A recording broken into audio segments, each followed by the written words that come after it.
जय हिंद मेरे हिंद के लोगों। आज मैं बात करने वाला हूँ ईगो।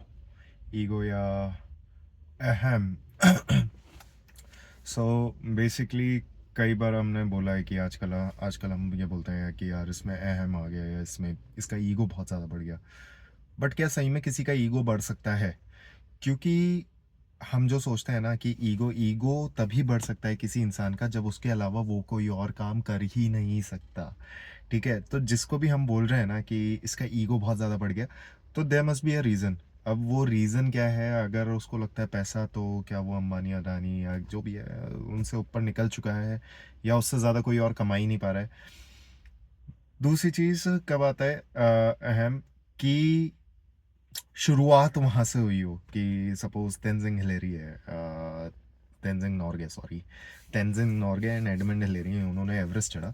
तो अगर वो उनमें ईगो आ गया होता है ना, तो समझ आता, क्योंकि they were the first one to climb the Mount Everest.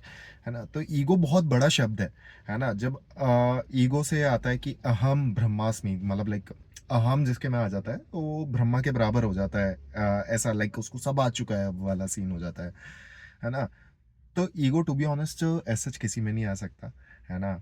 बात आती है प्राइड वाली, या प्राउड की, बहुत ज़्यादा प्राउड फील करता है ना आदमी, तो वो आ सकता है। क्यों? क्योंकि जिसकी जिस चीज़ की औकात नहीं हो, औकात वैसे शब्द ही बहुत गंदा होता है, बट जिसकी खुद की कैपेसिटी नहीं रही हो, उसके बियॉन्ड उसने कुछ कर लिया हो, they should be proud of it. And वहीं पे अगर मैं ईगो की भी बात करता हूँ, अगर किसी को लगता है कि ईगो आया है, तो बहुत अच्छी चीज़ है। मतलब कॉन्ग्रेचुलेशंस, आपने सही में कुछ ऐसा किया होगा जो फ्रूटफुल लगता है आपको, कि शायद वो बहुत अच्छा किया आपने अपने जीवन के हिसाब से, क्योंकि वो आप अपने से एक्सपेक्ट नहीं कर रहे थे।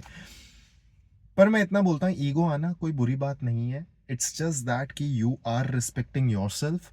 ठीक है, but on the other hand you have to be humble. मतलब कभी किसी को ऐसे बोलने में ही नहीं आना चाहिए कि यार इसमें ईगो आ गया या उसमें इस चीज़ का घमंड आ गया, है ना। क्योंकि humbleness is something which is going to compensate every single thing. अगर मैंने कुछ भी किया एंड मेरे को किसी चीज़ का ईगो आया, उसके बाद में उस चीज़ में वो कोई और करना भी चाहता है ना, एंड मैं अगर उसकी मदद नहीं कर रहा हूँ, that is going to be called as ego, जो बहुत घटिया है। And on the other hand, अगर मैं उसकी हेल्प कर रहा हूँ, that that is not ego. तो ईगो होना इज वेरी गुड थिंग। ठीक है, that means you are respecting yourself and you are appreciating that you have did something really good. And वहीं पे जब हम दूसरी चीज़ की बात करते हैं कि मैं हेल्पफुल नहीं हो रहा, then it's a bad ego, है ना। तो गुड और बैड ईगो में डिफरेंस होता है। ठीक है, गुड ईगो में हम्बलनेस आ जाएगी, बैड ईगो में हम्बलनेस नहीं आएगी। तो you have to be, one should be always humble with each and every single thing.